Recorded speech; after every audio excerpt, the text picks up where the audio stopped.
জাতীয় পার্টির চেয়ারম্যান হুসেইন মোহাম্মদ এরশাদ বলেছেন, দেশের মানুষ আজ অসহায়, নির্বাচন নাকি সংঘাত এই নিয়ে বিরাজ করছে তাদের মধ্যে চরম অনিশ্চয়তা। এ অবস্থা থেকে জাতীয় পার্টি পারে জাতিকে মুক্ত করতে। বিকেলে সুপ্রিম কোর্ট বার কাউন্সিল মিলনায়তনে জাতীয় পার্টির প্রতিষ্ঠাবার্ষিকীর প্রস্তুতি সভায় তিনি এই কথা বলেন। আগামী 1 জানুয়ারি জাতীয় পার্টি 27তম প্রতিষ্ঠাবার্ষিকী পালন করবে। প্রতিষ্ঠাবার্ষিকী পালনের মধ্য দিয়ে দলকে আরও সুসংগঠিত হওয়ার আহ্বান জানিয়ে এরশাদ বলেন, মহাজোট থেকে বের হয়ে আসার আগে শক্তি সঞ্চয় করতে হবে। বিরোধী দল হতে নয়, ক্ষমতায় যেতেই আগামী জাতীয় সংসদ নির্বাচনে অংশ নেবে জাতীয় পার্টি। যদিও শেষ পর্যন্ত নির্বাচন অনুষ্ঠিত হবে কি না তা নিয়েও শঙ্কা রয়েছে জাতীয় পার্টি চেয়ারম্যানের।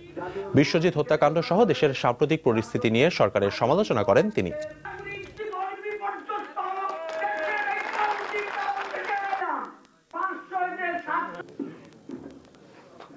ভারতে একটি মেয়ের উপর কি হয়েছে, সমস্ত ভারত আর উত্তাল তরঙ্গ।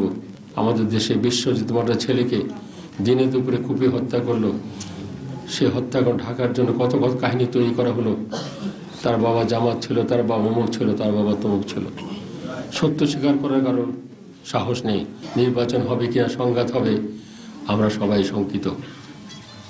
এই অবস্থায় এই দেশ থাকতে পারে না, চলতে পারে না। অবস্থা দেখছে মুক্ত করতে হলে জাতীয় পার্টিকে এগিয়ে আসতে হবে। আমরাই পারবো।